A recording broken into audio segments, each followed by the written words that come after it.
మీరే అండి కెమెరా పక్కన ఉన్నారు, చాలా అటెన్షన్తో వింటున్నారు. ఎలా ఉందండి? ఒకసారి మీ రియాక్షన్ చెప్తారా మైక్లో మాకు? నా పేరు సూర్యకాంతం అండి. నేను 1980లో first time ETI mutual fund master plus కొన్నాను 10,000 తోటి. నేను చదువుకోలేదండి. మీ వయసు ఎంత అండి? నా వయసు 68.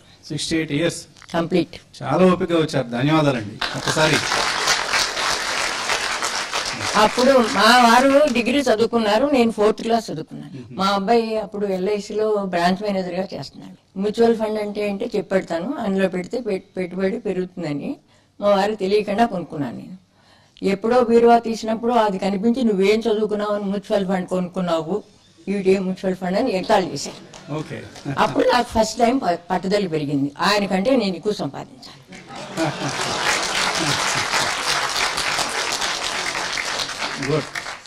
ఆయన 50 years లోనే బ్యాంకు నుంచి రిజైన్ చేసి రిటైర్మెంట్ తీసేసుకున్నారు.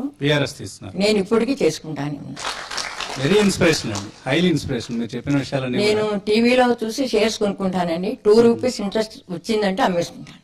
తర్వాత ఆ 10,000 రూపాయలది నేను హర్షద్ మీద ఆ టైంలో 1,50,000 అమ్మానండి ఈటీఐ మ్యూచువల్ ఫండ్. సో 12 ఏళ్లలో మీ ఇన్వెస్ట్మెంట్ 15 రెట్లు అయింది. అవునండి. Good morning. సో ఎంతో ఆసక్తికరంగా సాగిన నిన్నటి ICICI Prudential mutual fund summit highlights అవి. సో చాలా ఓపిక్గా వచ్చారు ఆవిడ. ఇందాక మనం చూసిన మహిళ ఎవరైతే ఉన్నారో 68 సంవత్సరాల మహిళ చాలా ఓపిక్గా ఎంతో ఎక్సైటెడ్గా మన బిజినెస్ బ్రేక్ఫాస్ట్ షోస్ చూసి ఇక్కడ ఎక్స్పర్ట్స్ అందరినీ, ప్యానలిస్ట్ అందరినీ అక్కడ ఒకసారి మళ్ళీ కలవాలి, ప్రత్యేకించి కుటుంబరావు గారిని కలవాలన్న ఉద్దేశంతో వచ్చారు ఆవిడ. సో ఆవిడ ఒక్కరే కాదు, ఎంతోమంది మహిళలు అలాగే చిన్నారులు, పిల్లలు కూడా ఆసక్తిగా మ్యూచువల్ ఫండ్ సమిట్కు చేశారు. సో ఇది మన మ్యూచువల్ ఫండ్ సమిట్స్ ఎంత ఆసక్తికరంగా, ఎంతో ఉపయుక్తంగా ఉంటున్నాయన్న అంశాన్ని మరొకసారి రుజువు చేసిన అందరికీ పేరు పేరున ధన్యవాదాలు. ఈ సమావేశానికి అంతకంతకు అటెండెన్స్ అధికం అవుతుంది. సో గత మీటింగ్లో 300 మంది ఇస్తే ఈసారి 320 మంది, అలా ఎప్పటికప్పుడు అటెండెన్స్ పెరుగుతూ వస్తుంది.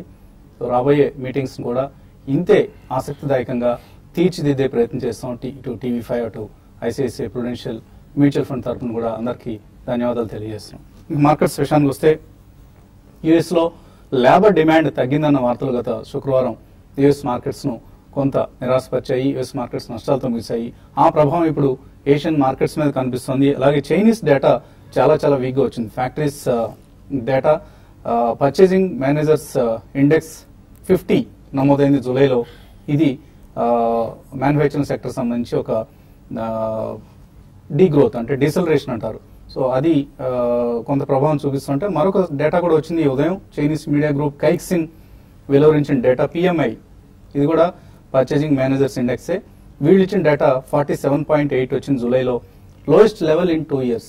సో ఇది కూడా ఏషియన్ మార్కెట్స్ మీద, ప్రత్యేకించి చైనీస్ మార్కెట్స్ మీద నెగిటివ్ ఇంపాక్ట్ చూపిస్తుంది. తైవాన్, చైనా, అలాగే చైనాకు సంబంధించిన షాంఘై అండ్ హ్యాంగ్సెంగ్, ఇటువంటి ఇండిసెస్ అన్ని కూడా నష్టాల్లో ట్రేడ్ అవుతున్నాయి. అండ్ వాల్ స్ట్రీట్, ఇటు ఏషియన్ మార్కెట్స్ నెగిటివ్గా ట్రేడ్ అవుతున్నప్పుడు కూడా SGX నిఫ్టీ మాత్రం ఫ్లాట్గా ట్రేడ్ అవుతుంది. 8574 దగ్గర మేబీ ఒక flat to slightly positive opening కోసం మార్కెట్స్ ఎదురు చూస్తున్నాయి. ఎందుకంటే మన మార్కెట్స్ ఫ్రైడే కూడా గ్లోబల్ క్యూస్ని ఇగ్నోర్ చేసి పెరగడం చూసాం. అండ్ క్రూడ్ ప్రైసెస్ చాలా చాలా లోవర్ లెవెల్కి వచ్చేస్తున్నాయి రాను. $51.79 దగ్గర బ్రెంట్ క్రూడ్ ట్రేడ్ అవుతుంది. $46.81 దగ్గర NYMEX క్రూడ్ ట్రేడ్ అవుతుంది. ఇది మన మార్కెట్స్ సంబంధించి, మన ఎకానమీకి సంబంధించి పాజిటివ్ డెవలప్మెంట్. బట్ ఇతర ఏషియన్ ఎకానమీకి సంబంధించి మాత్రం ఇది డిమాండ్ తగ్గుతోంది, ఒక నెగిటివ్ పరిణామం ఇది అన్న అంశానికి సంకేతం. So OPEC, oil producing nations సంబంధించిన OPEC ఏదైతే ఉందో ఇది రికార్డ్ అవుట్పుట్ ను జూలైలో ప్రొడ్యూస్ చేస్తుంది. ఒకవైపు ధరలు తగ్గుతున్నాయి, మరోవైపు సప్లై పెరుగుతోంది. ఇది క్రూడ్ ప్రైసెస్ రాబోయే రోజులు మరింతగా తగ్గే అవకాశం ఉంది అన్న అంశానికి సంకేతం ఇది. అండ్ యుఎస్ రిగ్ కౌంట్ కూడా పెరుగుతోంది. సో అంటే ఒకవైపు ప్రొడక్షన్ పెరుగుతోంది, సప్లై పెరుగుతుంది ఆయిల్ మార్కెట్లో, ఆయిల్ ప్రైసెస్ మాత్రం తగ్గుతున్నప్పుడు కూడా. సో రెండు విధాలుగా ఇది ప్రైసెస్ తగ్గడానికే దారితీసే పరిణామం ఇది. అండ్ మన మార్కెట్స్ విషయానికి వస్తే రేపటి RBI బైమంత్లీ క్రెడిట్ పాలసీ కోసం ఎదురు చూస్తున్నారు అందరూ. కొంత మార్కెట్స్ లో ఒక సెక్షన్ ఆఫ్ అనలిస్ట్ అంచనా వేస్తున్నారు వడ్డీ రేట్లు రేపటి మీటింగ్ లో తగ్గే అవకాశం ఉంది అంటూ. అది బహుశా జరగకపోవచ్చు, కానీ జరిగే అవకాశాలు ఉన్నాయంటూ కొంతమంది ఎస్పెషల్లీ స్టాక్ మార్కెట్స్ లో బుల్స్ మనం ఫ్రైడే కూడా చూసాం. అటు బ్యాంకులకు 70,000 కోట్ల రూపాయల పిఎస్యూ బ్యాంక్స్ కి రీక్యాపిటలైజేషన్ ప్లాన్ ను కేంద్రం సిద్ధం చేస్తుందన్న వార్తలకు తోడు మరోవైపు ఈ రేట్ కట్ కి సంబంధించిన అంచనా ఇవన్నీ కూడా బ్యాంక్ స్టాక్స్ ను ఒకసారిగా పైకి నెట్టాయి. అండ్ వీకెండ్ లో వచ్చిన డేటా ఫిజికల్ డెఫిసిట్ డేటా కూడా చాలా చాలా ఎంకరేజింగ్ గా ఉంది. 3 నెలల data, first quarter data April, May, June లో చూస్తే మనం ఓవైపు రెవెన్యూస్ పెరుగుతున్నాయి అండ్ ప్లాన్ ఎక్స్పెండిచర్ పెరుగుతున్నా కూడా ఫిజికల్ డెఫిసిట్ తగ్గుముఖం పట్టింది. దీన్ని మార్కెట్స్ పాజిటివ్ గా తీసుకుంటాయి. ఇదంతా కూడా క్యాపిటల్ ఎక్స్పెండిచర్ పెరుగుతుంది. గవర్నమెంట్ ప్రామిస్ చేసినట్లుగానే తన ఎక్స్పెండిచర్ ను ఇన్ఫ్రాస్ట్రక్చర్ కి సంబంధించి కావచ్చు, ఇతర ప్లాన్ ఎక్స్పెండిచర్ కోసం పెంచుతోంది అన్న వార్తలు మనకు వస్తున్నాయి. కాబట్టి ఈ నేపథ్యంలో L N T, NTPC, ultratech, Shree cements, Ashok Leyland ఇటువంటి స్టాక్స్ లో కొంత మనం ఇవాళ హైట్ అండ్ యాక్టివిటీ చూసే అవకాశం ఉంది. అండ్ హెచ్సిఎల్ టెక్ రిజల్ట్స్ వస్తున్నాయి. ఇప్పుడే నెట్ ప్రాఫిట్ అంచనా వేసిన దానికంటే కొద్దిగా తక్కువగా వచ్చింది. 1820 crores ఉంటుంది అనుకుంటే 1783 crores Q4 రిజల్ట్ ఇది హెచ్సిఎల్ టెక్ సంబంధించి. అలాగే రెవెన్యూ 12.6% పెరిగింది. పూర్తి అంకెలు ఇంకా వస్తున్నాయి. బిట్ మార్జిన్ కూడా కొద్దిగా మార్కెట్ అంచనా కంటే తక్కువగా నమోదైంది. So HCl tech result disappoint చేసింది ఈసారి. మేబీ స్టాక్ ప్రైస్ నెగిటివ్ గా రియాక్ట్ అయ్యే అవకాశాలు కనిపిస్తున్నాయి. సో గ్లోబల్ క్యూస్ నెగిటివ్ గా ఉన్నాయి. మన మార్కెట్స్ మాత్రం కొంచెం పాజిటివ్ గా, ఎందుకంటే రేట్ కట్ అనే ట్రిగ్గర్ మీద బెట్ చేస్తున్నాయి ప్రస్తుతానికి. అండ్ బ్యాంక్ నిఫ్టీలో హైట్ అండ్ యాక్టివిటీ చూడబోతున్నాం. ఐసిఐసిఐలో మనం ఫ్రైడే రోజు చూసాం స్ట్రాంగ్ డెలివరీ బేస్డ్ బయింగ్ జరిగింది. 550 కోట్ల రూపాయల డెలివరీ బేస్డ్ బయింగ్ జరిగింది. మేబీ ఇవాళ కూడా ఒక ఫాలో అప్ బయింగ్ జరిగితే ఐసిఐసిఐ కౌంటర్ లో వర్స్ట్ అయిపోయింది అనుకోవచ్చు. లేకపోతే ఎప్పట్లాగే మనం 300 రూపాయల దగ్గర రెసిస్టెన్స్ చూస్తుంది ఈ కౌంటర్, అక్కడ నుంచి మళ్ళీ వెనక్కి వస్తుంది. ఈసారి కూడా అదే జరిగే ప్రమాదం కూడా కనిపిస్తుంది. అండ్ మార్కెట్స్ ను డ్రైవ్ చేస్తుంది మాత్రం ప్రస్తుతానికి డొమెస్టిక్ మనీ. నిన్నటి మనం ఇన్వెస్టర్ సమిట్ విజయానికి కూడా ఇదే ప్రధాన కారణం. ఇతర ఫైనాన్షియల్ సేవింగ్స్, ఇన్వెస్ట్మెంట్స్ అన్ని కూడా డౌన్వర్డ్ లుకింగ్ లో ఉన్నాయి. అంటే గోల్డ్ కావచ్చు, రియల్ ఎస్టేట్ కావచ్చు. ఇప్పుడు అందరూ కూడా ఫైనాన్షియల్ ఇన్స్ట్రుమెంట్స్ వైపు చూస్తున్నారంటే ఈక్విటీస్, డెట్, మ్యూచువల్ ఫండ్స్, ఇటువంటి స్టాక్స్, ఇటువంటి రెవెన్యూస్ వైపు అందరి దృష్టి కేంద్రీకృతమైంది. సో ఇదే డొమెస్టిక్ మార్కెట్స్, మన మార్కెట్స్ డ్రైవ్ చేస్తున్న domestic money. So foreign institutional investors 278 కోట్లు అమ్మారు. మన డొమెస్టిక్ ఇన్స్టిట్యూషనల్ ఇన్వెస్టర్స్ మాత్రం 1000 కోట్ల రూపాయలు పైగా కొన్నారు. ఈ వైరుధ్యాన్ని గమనించాలి. సో డొమెస్టిక్ మనీ మీద మార్కెట్స్ ఇప్పుడు డిపెండ్ అయిన పరిస్థితి. ఇది పాజిటివ్ డెవలప్మెంట్ మార్కెట్స్ సంబంధించి. ఈ పరిస్థితిపై అనలిస్ట్ ఏమంటారో అడిగి తెలుసుకుందాం. సో చాలా రోబస్ట్ గా కనిపించాయి ఫ్రైడే రోజు markets.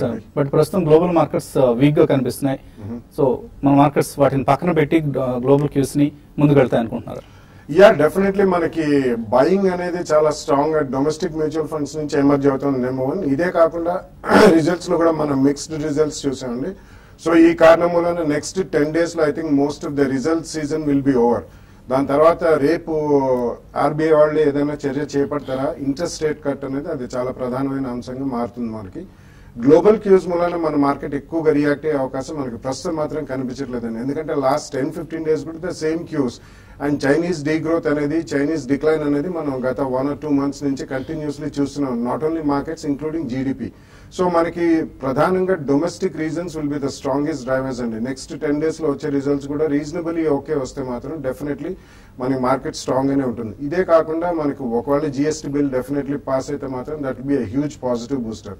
So in my opinion next 10 days లో కూడా ఎక్కడైనా డిక్లైన్స్ కనిపిస్తే మాత్రం తప్పకుండా మనకి మార్కెట్ లో కొనుగోళ్లే చేయాలండి. ఎందుకంటే ఫెస్టివల్ సీజన్ లోకి మనం ఎంటర్ అవుతున్నాం. And next 2 quarters usually monsoon quarter అయిన తర్వాత రిజల్ట్స్ పరంగా కూడా ఎకానమీ పుంజుకుంటుంది. Especially infrastructure, construction, real estate ఇవన్నీ కూడా స్ట్రాంగ్ గా పర్ఫార్మ్ అయ్యే ప్రక్రియ మనం చూస్తూనే ఉంటాం. ఇదే కాకుండా మైనింగ్ ఒకటి, mining will also pickup.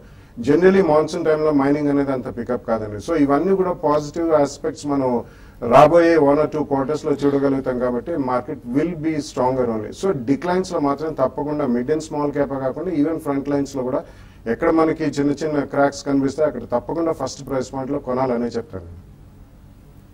So technical scene ఎలా ఉంది? యా, టెక్నికల్లీ చూస్తే కనుక మనకి ఫ్రైడే ర్యాలీ ఏదైతే వచ్చిందో ప్రాబ్లీ ఏదో ఒక వీక్ సెక్టర్ నుంచి రావడం చూసాం. 100 points పెరిగిన కూడా మనకి PSU, banking and reality space, so ఏవైతే వీక్ గా మనం పరిగణిస్తామో వాటితో పాటు నిఫ్టీ ర్యాలీ రావడం చూసాం. అదేవిధంగా ఏవైతే స్ట్రాంగ్ సెక్టర్స్ ఉన్నాయో ఆయిల్ అండ్ గ్యాస్ స్పేస్ కానీ లేదంటే ఎఫ్ఎంసీజీ స్పేస్ కానీ కొద్దిగా సెల్ ఆఫ్ రావడం చూసాం. సో జనరల్లీ వీక్ సెక్టర్స్ లో ర్యాలీ వచ్చినప్పుడు కొంచెం ఫిజిల్ అవుట్ అయ్యే ఛాన్స్ ఉంది. బట్ ఏదైనా ఒకటి నిఫ్టీ క్లోజింగ్ చూస్తే కనుక మనం ఆల్రెడీ 20-day మూవింగ్ యావరేజ్ అయితే ఉందో 84-82 అబోవ్ క్లోజ్ అయ్యాం. So definitely previous swing high ఏదైతే ఉందో 86-40 దాకా వెళ్లే అవకాశం ఉంది. సో డెఫినెట్ గా ఐ థింక్ కొంచెం మార్కెట్ కరెక్ట్ అవుతే లాంగ్ పొజిషన్స్ తీసుకోమని చెప్తాను. 84.80 and probably 84.20 is the range to buy. 84.20 అనేది మనకి 20-day మూవింగ్ యావరేజ్. సో దాని కింద కనుక క్లోజ్ అవుతే మళ్ళీ ఒక కరెక్షన్ వచ్చే ఛాన్స్ ఉంది. సో 8400 స్టాప్ లాస్ పెట్టుకుని ఒక కరెక్షన్ లో బై చేయమని చెప్తాను. అదేవిధంగా బ్యాంక్ నిఫ్టీ చూస్తే కనుక మనకి ఆల్మోస్ట్ 20-day మూవింగ్ యావరేజ్ ఏదైతే ఉందో 18,366 and 18,719 200-day moving average. So ఈ రెండు రేంజ్ లోనే స్ట్రక్ అయి ఉంది. ప్రాబ్లీ ఇక్కడ నుంచి కూడా ఒక 150-200 పాయింట్స్ అప్ మూవ్ కనిపిస్తుంది బ్యాంక్ నిఫ్టీలో. బట్ ఏదైనప్పటికీ ఫ్రెష్ లాంగ్స్ అవాయిడ్ చేయాలి. మార్కెట్ కనుక కొద్దిగా కరెక్ట్ అయితే ప్రాబ్లీ 18,500 అండ్ 18,400 లెవెల్స్ లో ఎంటర్ అయ్యి 18,000 ప్రీవియస్ స్వింగ్ లో ఏదైతే ఉందో 18,154 స్టాప్ లాస్ పెట్టుకోవాలి. అదేవిధంగా న్యూ హైస్ ఏవైతే అటెండ్ చేస్తున్నాయో ఆ స్టాక్స్ ని మనం కాన్సన్ట్రేట్ చేయాలి. మేబీ SRF కూడా మనం ఫ్రైడే రోజు న్యూ హై రావడం చేసాం. అదేవిధంగా అశోక్ లీలాండ్. అండ్ ఈ స్టేజ్ లో ప్రాబ్లీ ఏవైతే వీక్ స్టాక్స్ ఉన్నాయో ఇన్ఫ్రా గానీ లేదంటే real estate or PSU banks. So definitely ఇక్కడ నుంచి ఒక పుల్ బ్యాక్ వచ్చి 200-day మూవింగ్ యావరేజ్ దగ్గరకు వస్తే కనుక వీటిలోంచి ఎగ్జిట్ అయ్యి ఏవైతే స్ట్రాంగ్ గా ట్రేడ్ అవుతున్నాయో ప్రైవేట్ బ్యాంక్స్ కానీ లేదంటే హౌసింగ్ ఫైనాన్స్ స్పేస్ కానీ ఎంటర్ అవచ్చు. ఎగ్జాంపుల్ ఆఫ్ SBI 284-290 మధ్యలో 200-day మూవింగ్ యావరేజ్ ఉంది. అక్కడ వస్తే దాన్ని ఎగ్జిట్ అయ్యి మేబీ ఇండస్ఇండ్ బ్యాంక్ ఎంటర్ అవచ్చు. ఓకే అండి, ఇన్వెస్టర్స్ నుంచి కాల్స్ తీసుకునే ముందు కాసేపు ప్రకటనలు.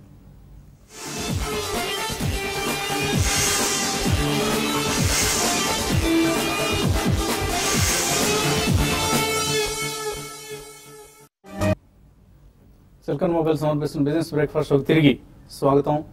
HCL టెక్ రిజల్ట్ లో ఎబిట్ మార్జిన్స్ డిసప్పాయింట్ చేశాయి. సో స్టాక్ ప్రైస్ ఏ విధంగా రియాక్ట్ అవుతుందో చూడాలి. అలాగే రేపటి RBI బై మంత్లీ మానిటరీ పాలసీలో రేట్ కట్ మీద కూడా మార్కెట్స్ హోప్స్ పెట్టుకున్నాయి. ఈ నేపథ్యంలో మార్కెట్స్ ఎలా ఓపెన్ అవుతాయి అనేది కొంత ఆసక్తికరంగా ఉంది. కాలర్స్ లైన్ ఉన్నారు. బెంగళూరు నుంచి మహేష్ ఫస్ట్ కాలర్. హలో, నమస్కారం సార్. నమస్తే అండి, అడగండి. సార్ నా పోర్ట్ఫోలియోలో లయాడ్ ప్లస్ భారత్ గేర్స్ ఉన్నాయి. లయాడ్ 30% ప్రాఫిట్ లో ఉన్నాను సార్. ఉంచమంటారా ఎగ్జిట్ అవ్వమంటారా? నెక్స్ట్ పిట్టి లామినేషన్ ఇప్పుడు ఈ కరెంట్ స్టేజ్ లో 1000 షేర్స్ నా పోర్ట్ఫోలియో యాడ్ చేసుకోవచ్చా? కొద్దిగా చెప్పండి. లాయిడ్ ఎలక్ట్రికా మీరు అడిగింది? అవును sir, Lloyd Electric. Okay, Lloyd Electric hold చేయొచ్చు. హోల్డ్ చేయమని చెప్తానండి. they're doing very well, especially in white goods, and they're also entering into televisions. So definitely entire range of consumer durables లో ఉన్నారు. అండ్ ఫైనాన్షియల్స్ వైజ్ కూడా చాలా strong performance మనం చూసాం గతంలో. So definitely I think you should hold Lloyd Electric అండి. అంటే reasonably చిన్న ఈక్విటీ అండ్ స్ట్రాంగ్ ఫండమెంటల్స్ ఉన్నాయి. సో తప్పకుండా ఉన్నాయి. Pitti Laminations I think they also doing well. And definitely electricity generation ఇవన్నీ ఏదైతే they make some laminated boards and etching boards అవి చేస్తారు. సో తప్పకుండా 1 or 2 ప్రైస్ పాయింట్స్ లో మీరు కొనండి. It's micro cap company but they doing reasonably well. కాబట్టి next 1 or 2 years లో I think you should make good money. Hyderabad నుంచి Sai line ఉన్నారు. Hello. Okay, Sai call cut అయింది. తర్వాత కాలర్. హలో. హలో, ఎక్కడి నుంచి మాట్లాడుతున్నారండి? సార్ గుడ్ మార్నింగ్ అండి. గుడ్ మార్నింగ్ సార్, విజయవాడ నుంచి వెంకటేశ్వరరావు అండి. అదే వెంకట్రావు గారు. సార్ నాకు టాటా ఎలక్సీను స్టెరిలైట్ టెక్నాలజీస్ గురించి ఈ రేట్ లో ఇవి తీసుకోవచ్చు సార్? ఎంతకాలం హోల్డ్ చేస్తారు ఇవి ట్రేడింగ్ కోసమా?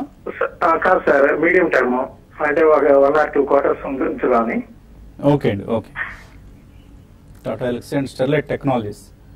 టాటా ఎలక్సీ చూస్తే కనుక ప్రాబ్లీ లాస్ట్ 1 week లోనే మనం ఈ స్టాక్ 1465 నుంచి ఆల్మోస్ట్ 1740 దాకా రావడం చేసాం. సో ఈ లెవెల్లో కొద్దిగా కరెక్షన్ వచ్చే ఛాన్స్ ఉందండి. ప్రాబ్లీ మన 20-day మూవింగ్ యావరేజ్ అవుతుందో 1403 అక్కడ దాకా కరెక్ట్ అయ్యే ఛాన్స్ ఉంది. బట్ ఐ థింక్ మీరు మేబీ మిస్ అవ్వకూడదు అనుకుంటే మీరు ఫస్ట్ ప్రైస్ పాయింట్ గా 1595 ఎప్పుడైతే కిందకు వస్తుందో అక్కడ తీసుకోవచ్చు. అండ్ 2 ప్రైస్ పాయింట్స్ పెట్టుకుని అక్కడ నుంచి ఒక 10% కరెక్ట్ అవుతే మీరు ఎంటర్ అవచ్చు. డెఫినెట్ గా ఇక్కడ నుంచి పెరిగినా కూడా ఈ రేట్స్ అయితే మళ్ళీ వచ్చే అవకాశం ఉంది. 1596 ప్రస్తుతం అయితే వెయిట్ చేయండి. తర్వాత కాలర్ వరంగల్ నుంచి వంశీ. హలో. హలో సార్, నమస్తే అండి. నమస్తే అండి, అడగండి. సార్ SBI యాక్సిస్ బ్యాంక్ ఈ రేట్ లో తీసుకోవచ్చు సార్? ఇవేంటి లాంగ్ టర్మ్ కోసం షార్ట్ టర్మ్ కోసం అండి? Short term sir. Short term outlook ఎలా ఉంది SBI Axis Bank? SBI probably profit booking కే మీరు చూడాలండి. ఈ రేట్ లో అయితే ఎంటర్ అవ్వద్దు. మేబీ ఉంటే కనుక 284-290 మధ్యలో వస్తే కనుక మీరు ఎగ్జిట్ అయిపోవాలి. యాక్సిస్ బ్యాంక్ ప్రీవియస్ స్వింగ్ లో మీరు స్టాప్ లాస్ పెట్టుకోగలిగితే అటెంప్ట్ చేయొచ్చు. 550 ప్రీవియస్ స్వింగ్ లో. ఇది ఏమాత్రం మార్కెట్ కొంచెం రికవర్ అయ్యి బ్యాంక్ నిఫ్టీ మేబీ 150-200 పాయింట్స్ వెళ్తే 595 నుంచి 600 దాకా వెళ్ళే అవకాశం ఉంది. అలాగే ఈమెయిల్ సందేహాలు వచ్చాయి. ఫణికుమార్ అడుగుతున్నారు, టాటా స్టీల్ లేదా జేఎస్డబ్ల్యూ స్టీల్ ఈ రెండింటిలో షార్ట్ టర్మ్ కోసం ఏది బెటర్ బెట్ అవుతుంది? ఐ థింక్ రెండు కూడా అవాయిడ్ చేయాలండి. రెండు స్టాక్స్ కూడా డౌన్ ట్రెండ్ లో ఉన్నాయి. Please avoid this sector for the time being అండి. కేవీసీవై చౌదరి అడుగుతున్నారు, MMTC, Alok industries, UCO bank, Vedanta, JK tyres, granules ఇలాంటి షేర్లన్నీ తీసుకోవడానికి మంచి టైం అనేది లాంగ్ టర్మ్ కోసం. ఐ థింక్ ఎంఎంటీసీ, అలోక్ ఇటువంటివి definitely I think you should avoid అండి. ప్రాబ్లీ గ్రాన్యూల్స్ ఇటువంటి on declines you can buy. Rajalakshmi అడుగుతున్నారు, ఫోర్స్ మోటార్స్ లో ప్రాఫిట్ బుక్ చేసుకోవచ్చా, అలాగే డాక్టర్ రెడ్డిస్ ల్యాబ్స్ అక్యుములేట్ చేసుకోవచ్చా ఇక్కడ? I think technically force motor చూస్తే కనుక మనకు 1450 నుంచి వితౌట్ కరెక్షన్ 26 వెళ్ళిందండి. మేబీ మీ దగ్గర క్వాంటిటీ ఎక్కువ ఉంటే 50% మీరు బుక్ చేయండి. అదేవిధంగా మార్కెట్ కరెక్ట్ అయ్యి ఒక 5 to 7% కిందకు వస్తే కనుక మీరు యూ హ్యావ్ టు రీబై దాట్. అదే డాక్టర్ రెడ్డి చూస్తే కనుక లాస్ట్ 4 days లోనే మనం 3,700 నుంచి 4,090 దాకా వెళ్ళటం చూసాం. సో ప్రాబ్లీ కొంచెం కరెక్షన్ కోసం వెయిట్ చేయండి. జనరలీ ఇలాంటి మూవ్స్ వచ్చినప్పుడు 30% రిట్రేస్ అవుతాయి. మేబీ అరౌండ్ 3950 అండ్ 3920 దగ్గర you can start buying. Kumaraswamy అడుగుతున్నారు, గతి 250 రూపాయలు తీస్తున్నారు, జేఏసీ హౌసింగ్ 200 కూడా 250 అని అనుకుంటాను, ఇంకా కొనుక్కోవచ్చా? గతి I think you can by అండి. ప్రాబ్లీ 163 దగ్గర ఒక మంచి సపోర్ట్ ఉండే అవకాశం ఉంది. మన రిజల్ట్స్ తోటి కొద్దిగా రియాక్ట్ అయింది. మేబీ 163 ఆ రేంజ్ లో యూ కెన్ స్టార్ట్ అక్యుములేటింగ్ గతి.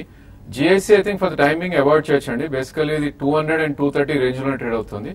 ప్రాబ్లీ అరౌండ్ 200 వస్తే you can try and attempt to buy some. Rajarajeshwara అడుగుతున్నారు, విఐపి ఇండస్ట్రీస్ 113లో, పెట్రాన్ ఇంజనీరింగ్ 265లో కొన్నారు, రెండు లాస్ట్ లో ఉన్నారు, ఏ కౌంటర్ కైనా షిఫ్ట్ కావచ్చా? I think you should give it some time అండి. విఐపి కూడా I think it's hard luggage లో వాళ్ళకి మంచి అడ్వాంటేజ్ వస్తుంది, ఎందుకంటే క్రూడ్ పెట్రోలియం ప్రైజెస్ పడ్డాయి కాబట్టి. కొద్దిగా just bear with them. Petrol engineering కూడా హైడ్రోకార్బన్ ఇండస్ట్రీలో it's a micro cap engineering company. కొంచెం వెయిట్ చేయండి, 1 or 2 quarters తర్వాత you can take a fresh call. Kedarnath అడుగుతున్నారు, Atul industries 1 year time frame తో తీసుకోవచ్చా? Yeah, 2 price points I think you can take అండి. Chemicals, fine chemicals and speciality chemicals లో ఉన్నారు. Last 6 months నుంచి స్ట్రాంగ్ కన్సాలిడేషన్ లో ఉంది అది. సో అబౌట్ 1200 to 1250 రేంజ్ లో ఉంది కాబట్టి ఫస్ట్ ప్రైస్ పాయింట్ లో కొనండి. అబౌట్ 10 to 12% డిక్లైన్ వస్తే సెకండ్ ప్రైస్ పాయింట్ లో కొనండి with 1 to 1.5 year view. Claris life sciences medium size pharma companies లో లో పిఈ రేషియోలో కనిపిస్తుంది, తీసుకోవచ్చా? పుల్లారావు అడుగుతున్నారు. యా, ఐ థింక్ అందులో మెయిన్ లైన్ ఆఫ్ బిజినెస్ అనేది వాళ్ళు అమ్మేశారండి. రెసిడ్యూయల్ బిజినెస్ క్యాచ్అప్ అవడానికి కొద్దిగా టైం పడుతుంది. Though it's a cash rich company. అమ్మిన తర్వాత బ్యాలెన్స్ షీట్ లో క్యాష్ ఉంది కాబట్టి it's been a laggard. So 1 or 2 quarters wait చేసి దాని తర్వాత you can take a bet అండి. Currently there are better options. Konda Ravikiran NCC 85లో హోల్డ్ చేస్తున్నారు, హోల్డ్ చేయొచ్చా?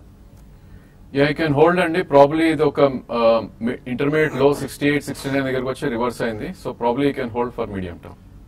చక్రధర్ అడుగుతున్నారు, నవభారత్ ఉన్నాయట, ప్రాఫిట్ బుక్ చేసుకోవచ్చా ఇందులో? అలాగే క్లారిస్ లైఫ్ సైన్స్ లో కూడా.